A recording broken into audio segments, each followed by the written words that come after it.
مقامات تاجیکستان در پاسخ به رهایی 11 تاجیکستانی از محبس‌های قرقیزستان 11 ساکن دستگیر شده قرقیزستان را آزاد کردند. ایدربک حیدرов که از 24 اکتبر سال 2021 در بازداشتگاه‌های خوجند قرار داشت گفته است مقامات تاجیک او و 12 شهروند دیگر قرقیزستان را در عرفه عید قربان به مقامات قرقیز سپردند. از این قبل روز 3 ایون دادگاه نویه لیلک 11 تاجیکستانی در قرقیزستان دستگیر شده را آزاد کرده بود.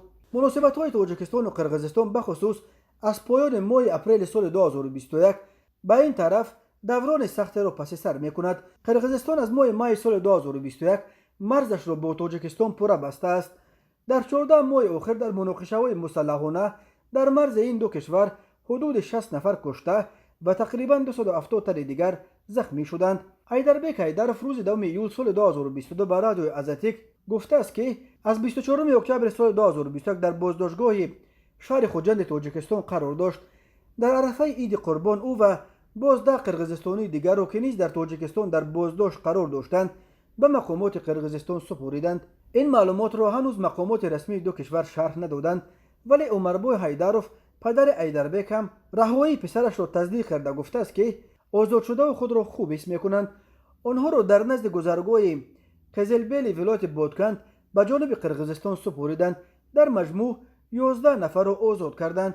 از بس که نمایندگان مقامات قدرتی گفتند که خودشان آنها را میارند ما به آنجا نرفتیم، گفته است ایدرov کلانی. قبلا نماینده پرزیدنت یعنی والی ولایت بادکند قرقیزستان عبدالکریم علیمبایف گفته بود که مقامات تاجیکستان و قرقیزستان در مورد تبادل شهروندان دستگیر شدهشان وارد مذاکرات شدند.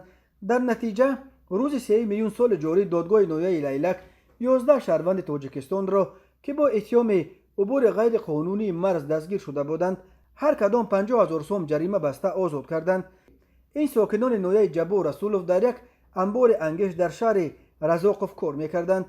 ماه اپریل داستانی کل قرقیزستان خبر داد که در زندانهای تاجیکستان 13 شهروند قرقیز ادای حکم میکنند و از جمله 2 نفر آنها به حبس عمرباد محکوم شدند.